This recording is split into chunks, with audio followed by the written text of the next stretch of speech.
اور معتبر کتاب ہے، اور صحت کے معیار پر پہلے نمبر پر ہے۔ امام بخاری رحمۃ اللہ علیہ نے اس کتاب کو مرتب کرنے میں 16 سال لگائے ہیں۔ اس کتاب کا کچھ حصہ مدینہ منورہ میں لکھا اور کچھ حصہ مکہ مکرمہ میں لکھا۔ 16 سال کا عرصہ لگایا۔ آپ یہ سن کر خوش ہوں گے کہ مدینہ منورہ میں امام بخاری نے جو حصہ لکھا وہ جنت میں بیٹھ کے لکھا۔ آپ نے سبحان اللہ نہیں کہا؟ جزاک اللہ۔ آپ کو پتا ہے مدینے میں جنت کون سی جگہ ہے؟ روضۃ من ریاض الجنہ، یہ اللہ کے نبی کا فرمان ہے، یہ جنت ہے۔ اس لیے یہ بھی لکھ لو اپنے دلوں پر، وہاں جو سوئے ہوئے ہیں وہ بھی جنتی ہیں۔ وہاں ایک تو اللہ کے نبی سوئے ہوئے ہیں، ان کے جنتی ہونے میں تو کسی مسلمان کو شبہ ہو ہی نہیں سکتا۔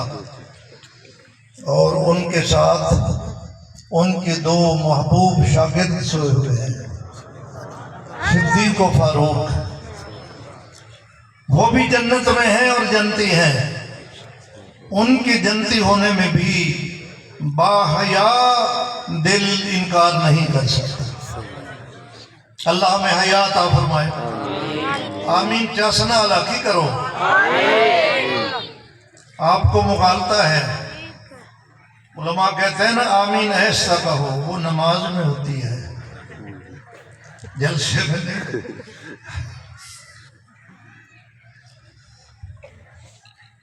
تو کچھ حصہ جنت میں بیٹھ کے لکھا اور کچھ حصہ مکہ مکرمہ میں لکھا، وہ بیت اللہ میں بیٹھ کے لکھا، کیونکہ جو حتیم ہے وہ بیت اللہ کا حصہ ہے، وہاں بیٹھ کے لکھا۔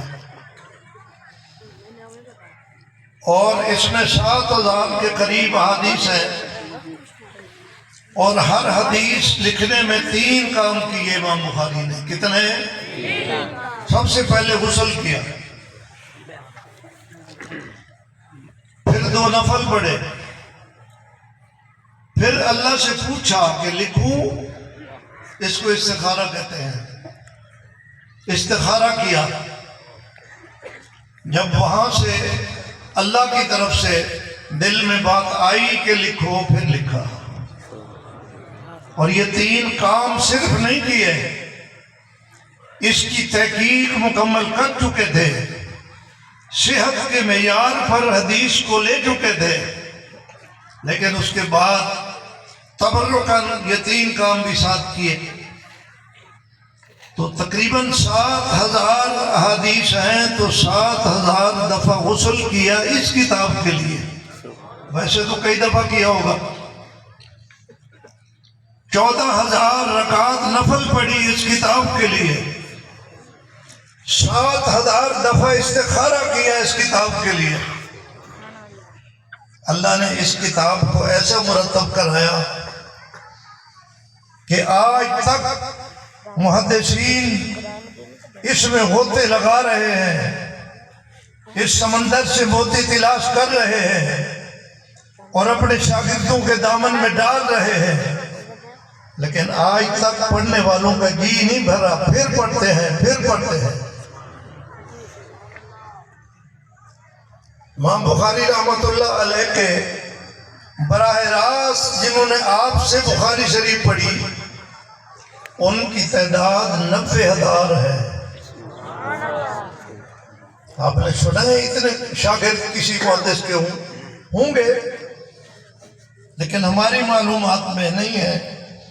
امام بخاری کے 90,000 شاگرد ہیں جنہوں نے آپ سے براہ راست بخاری پڑھی، اور جو آپ کے آخری شاگرد ہیں جن کا نسخہ ہمارے پاس ہے، علامہ فربری، اس نے امام بخاری سے 2 دفعہ بخاری پڑھی،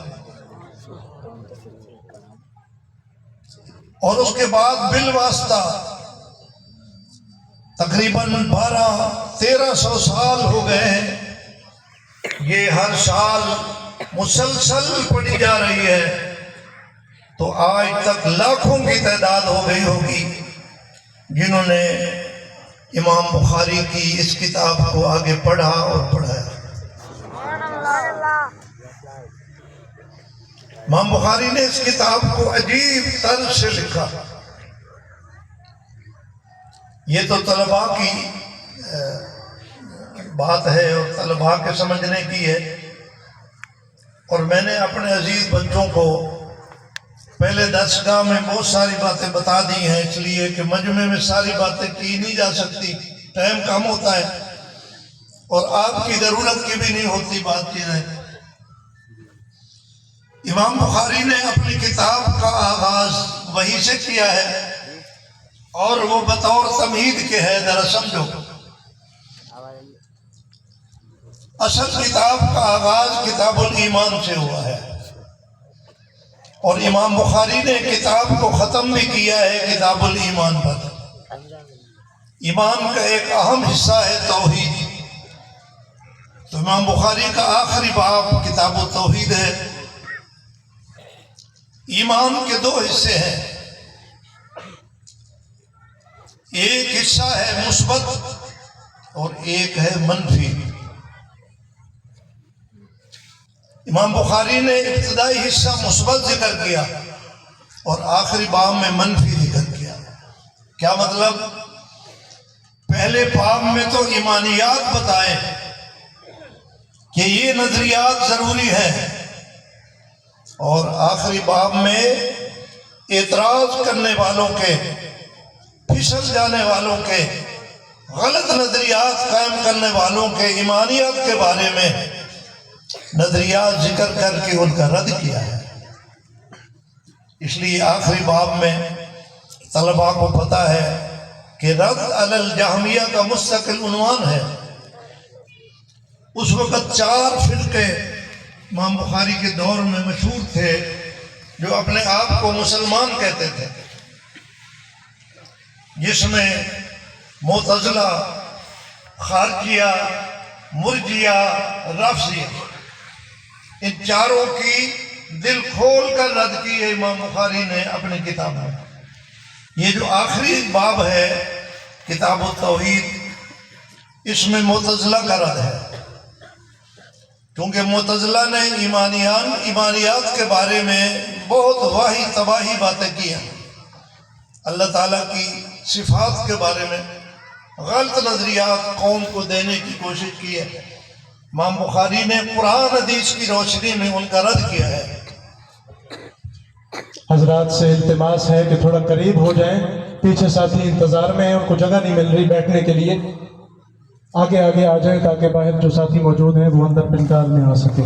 رسی سے آگے بھی آ جائیں، کوئی بات نہیں، آ جائیں ہمارے قریب ہو جائیں، اللہ آپ کو علماء کے قریب کرے۔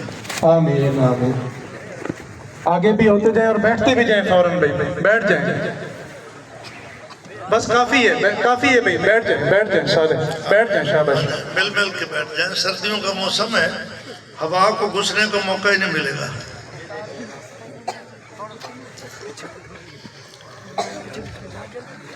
لیکن جب مل کر بیٹھتے ہیں نا تو ایک خطرہ بھی ہوتا ہے، جیب کترے بھی گھسے ہوئے ہوتے ہیں، اس لیے اپنی جیبوں کا بھی خیال کرنا۔ تشریف رکھیں۔ میں نے بس میں 2 دفعہ پیسے نکلوائے جیب سے، ایک دفعہ تو مل گئے تھے، ایک دفعہ نہیں ملے، اس لیے جیب کترے ہوتے ہیں، جلسوں میں بھی ہوتے ہیں، اللہ کرے کوئی نہ ہو، لیکن احتیاط اچھی چیز ہے۔ لیکن پورے جلسے میں جیب کوئی نہ پکڑے رکھنا، کچھ دل ادھر متوجہ بھی رکھنا۔ اللہ آپ کے مال جان ایمان کی حفاظت فرمائے۔ آمین۔ جہاں جہاں پیچھے جگہ ملتی جائے دوستوں بیٹھتے جاؤ۔ ہم نے اپنے طور پر تو بہت کھلا، یہ تقریباً ایکڑ کا پلاٹ ہے، ہم نے کھلا پلاٹ گراؤنڈ بنایا ہے، لیکن ایسے لگ رہا ہے کہ آپ کی محبت ہماری امیدوں سے بڑھ رہی ہے۔ میں آپ کو خوشخبری دیتا ہوں کہ جہاں یہ ادارہ بنا ہوا ہے یہ ہے تو جنگل میں. اب اگرچہ پورا جنگل نہیں رہا، لیکن جب یہاں آ کر میں بیٹھا تھا سن 82 میں تو جنگل تھا، آبادیاں زیادہ نہیں تھیں. الحمدللہ اب رونقیں لگ گئی ہیں، اور یہ سارا ماحول بھی ہمارے لیے نیا تھا. لیکن اس علاقے کے لوگوں نے ہمیں اتنا پیار دیا، اتنی محبت دی. ہیں تو علاقے میں غریب لوگ، کوئی زیادہ مالدار نہیں ہے، لیکن انہوں نے ہمیں اتنی محبت دی، پیار دیا کہ آج ہمیں ایسے معلوم ہوتا ہے کہ یہ ہمارا وطن ہے. ہم تو باہر سے آئے ہوئے ہیں. دیکھو آپ کو کھانا کھلایا جا رہا ہے، ہزاروں آدمی کا انتظام ہوتا ہے. ہمارے علاقے کے لوگ سال بھر کٹے پالتے ہیں، وچھے پالتے ہیں، مرغیاں پالتے ہیں، اور آپ کا انتظار کرتے ہیں کہ ہمارے مہمان آئیں گے قادریہ کے، ہم ان کو گوشت کھلائیں گے، سبحان اللہ، ہم ان کو چاول کھلائیں گے، ہم ان کو کٹے کا گوشت کھلائیں گے. یہ کٹے یہاں بھیج جاتے ہیں، پہنچا جاتے ہیں. اللہ تعالیٰ اس علاقے کے لوگوں کو جزائے خیر عطا فرمائے.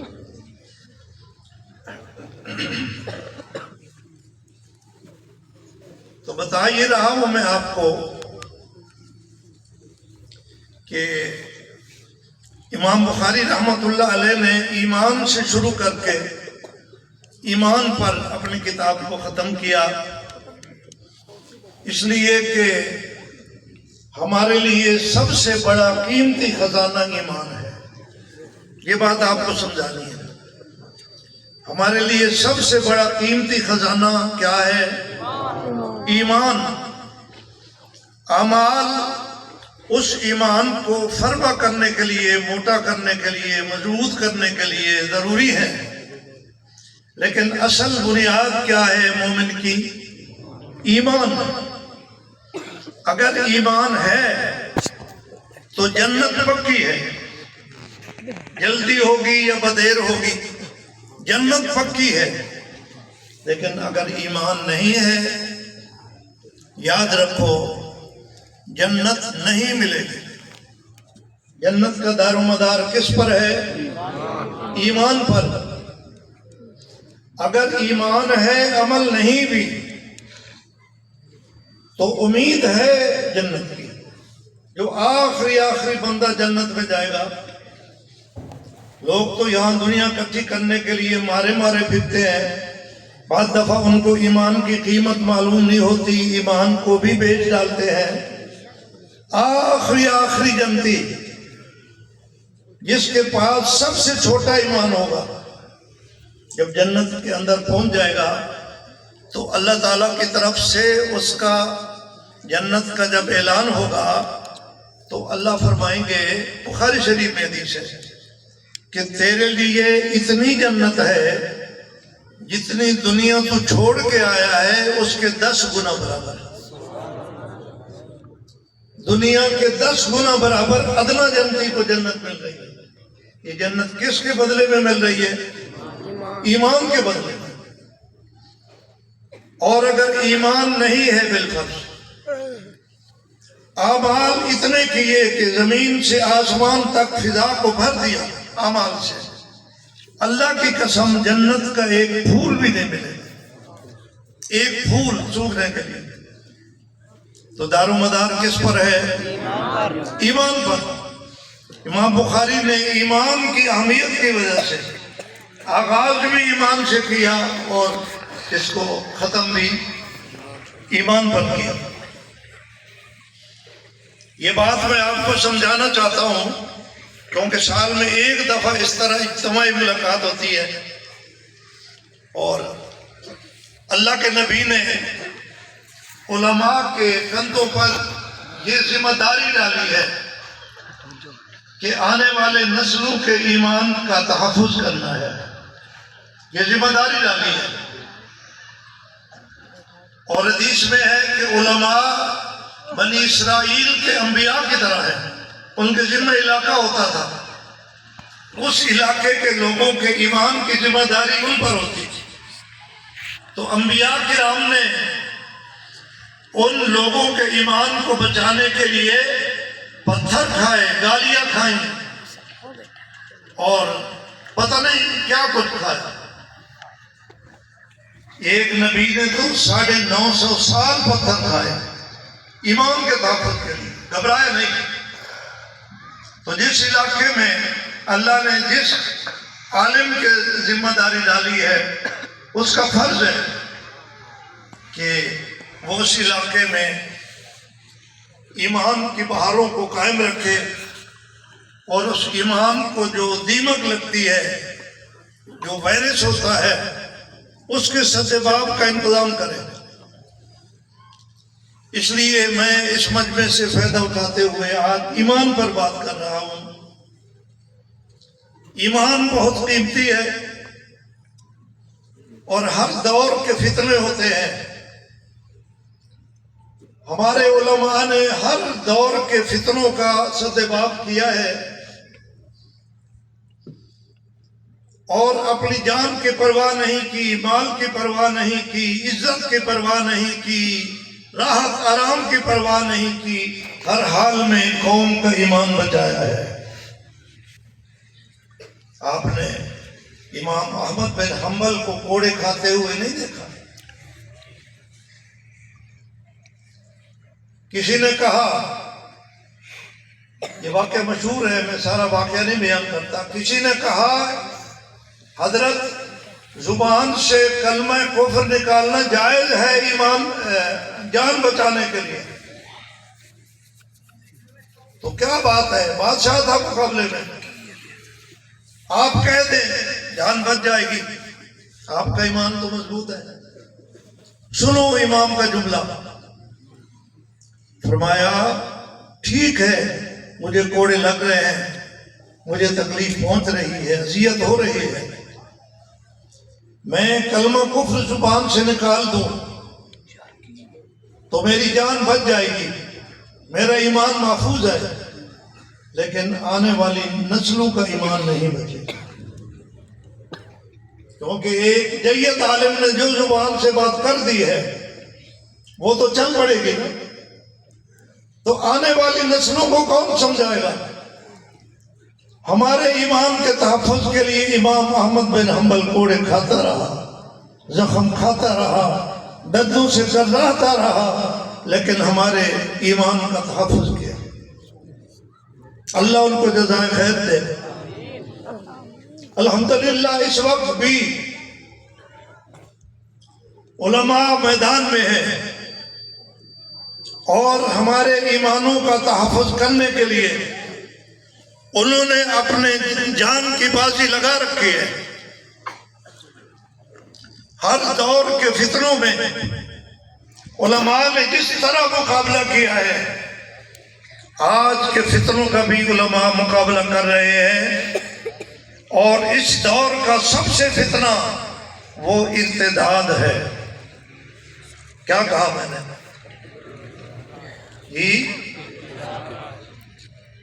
اس وقت دنیا ہمیں بم مار مار کر تھک چکی ہے، گولیاں چلا چلا کر تھک چکی ہے۔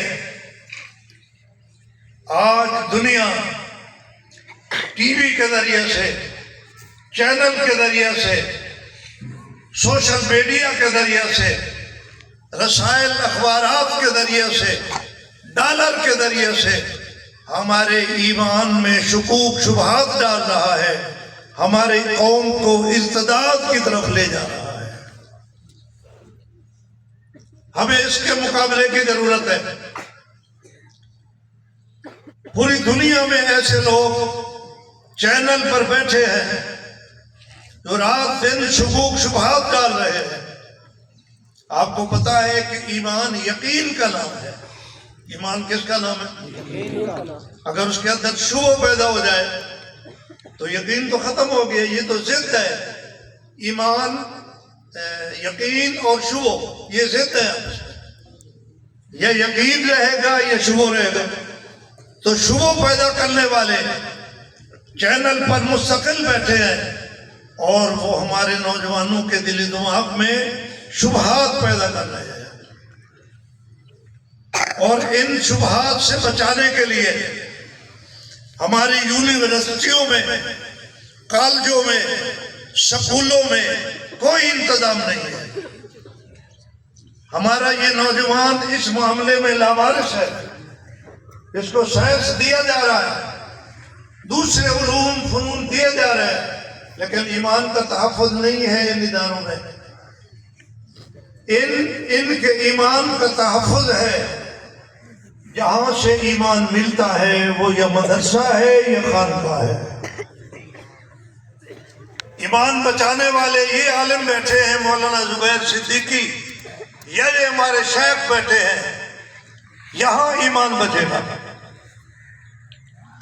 اور اللہ کا احسان ہے کہ ہمارے ان مشائخ میں آج بھی وہی جذبہ ہے جو امام احمد بن حنبل کا جذبہ تھا، جو ابو ذر غفاری کا جذبہ تھا، جو صدیق اکبر کا جذبہ تھا، جو اللہ کے نبی نے اپنی امت کے علماء کو جذبہ دیا ہے، آج بھی وہی جذبہ ہے۔ انشاءاللہ دنیا لالے لگا لے زہر، انشاءاللہ ہمارے علماء میدان میں کھڑے ہیں، یہ آپ کے ایمان کا تحفظ کریں گے۔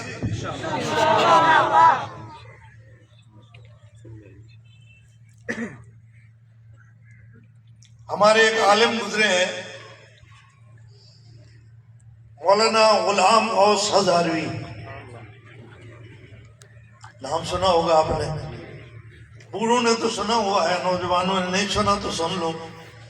ہزارہ کے تھے غلام غوث ہزاروی، بظاہر سیاسی آدمی تھے، الیکشن بھی لڑا، ایم پی اے کے ممبر بھی بنے،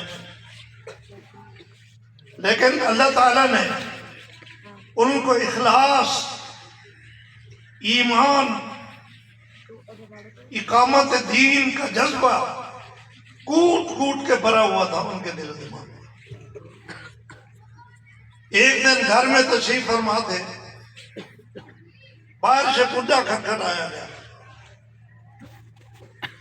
صورتحال یہ تھی کہ آپ کا اکلوتا بیٹا بیمار تھا، موت و حیات کی کشمکش میں تھا،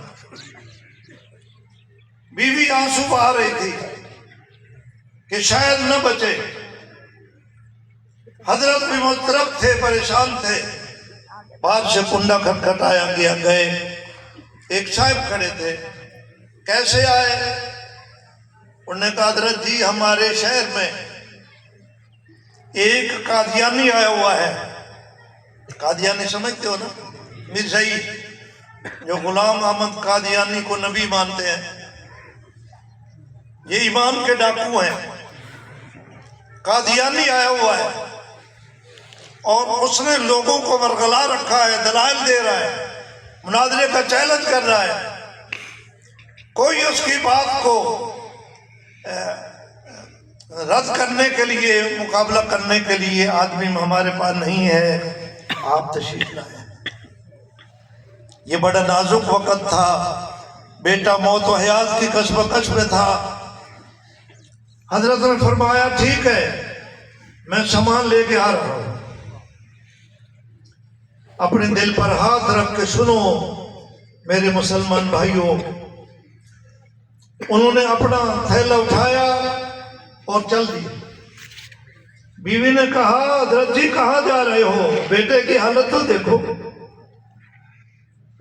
فرمایا اس میں کوئی شک نہیں، میرے بیٹے کی جان کو خطرہ ہے، لیکن فلاں قصبے میں لوگوں کے ایمان کو خطرہ ہے، میں لوگوں کے ایمان کو بچاؤں گا، بیٹے کی جان کو قربان کر دوں گا، میں نہیں روک سکتا۔ بیوی کی بات کو نہیں مانی، باہر نکل گئے۔ ابھی اڈے پر پہنچے تھے، پیچھے سے اطلاع آئی کہ آپ کا بیٹا فوت ہو گیا ہے۔ واپس پیغام بھیجا، فرمایا میں ضروری کام جا رہا ہوں، وہاں کے لوگوں کے ایمان کو خطرہ ہے، میرے بیٹے کو کفن پہنا کے جنازہ پڑھ کے دفن کر دینا، میں قیامت میں ملاقات کر لوں گا اس سے۔ چلے گئے، بیٹا فوت تھا، جنازہ ہو گیا، دفن ہو گیا۔ آپ وہاں پہنچے، وہاں اس بے ایمان کا مقابلہ کیا اور اس کو وہاں سے بھگایا، اور ہزاروں لوگ ان کے ایمان کا تحفظ کیا۔ آج بھی اللہ کا فضل ہے، ان اکابرین کے جانشین اور سپوت اس قوم کے ایمان بچانے کے لیے میدان میں ہے، لیکن آپ کی جو ذمہ داری ہے میں وہ آپ کو سمجھانا چاہتا ہوں۔ ٹائم بھی اوپر ہو رہا ہے،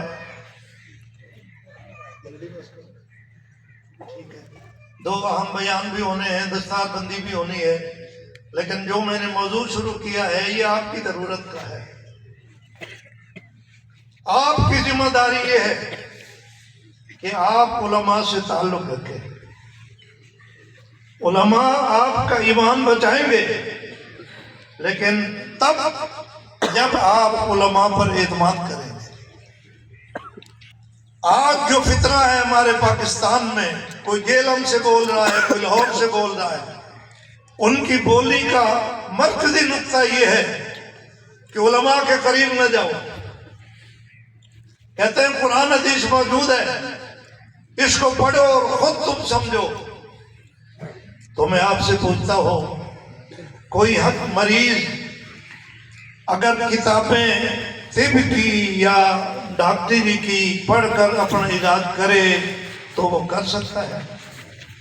بولتے نہیں، میرے کہنے پر نہیں، آپ اپنے دل سے بولیں۔ اگر وہ اپنا علاج کرنا شروع کر دے تو تندرست نہیں ہوگا، مرے گا۔ اس کا طریقہ کیا ہے کہ ڈاکٹر سے رابطہ کرے، وہاں کا اس کا مخلص کوئی دوست کھڑا ہو جائے، وہ کہے یہ ڈاکٹر تو سارے بے ایمان ہیں، یہ تو پیسے کے پجاری ہیں، یہ تو فیسوں کے لیے بیٹھے ہیں، ان کی کیا ضرورت ہے؟ اٹھاؤ کتابیں، لو نسخے اور اپنا علاج کرو۔ اگر کسی نے اس کی بات مان لی تو وہ بچ سکے گا۔ کیا طریقہ ہے کہ اس کو کہا جائے تو جھوٹا ہے، ہمارا خیر خواہ نہیں ہے، ہم ڈاکٹر کے پاس جائیں گے، علاج کرائیں گے۔ اللہ کی قسم، یہ علماء، یہ صلحاء، یہ صوفیاء، یہ آپ کے معالج ہیں، ایمان کے حکیم ہیں۔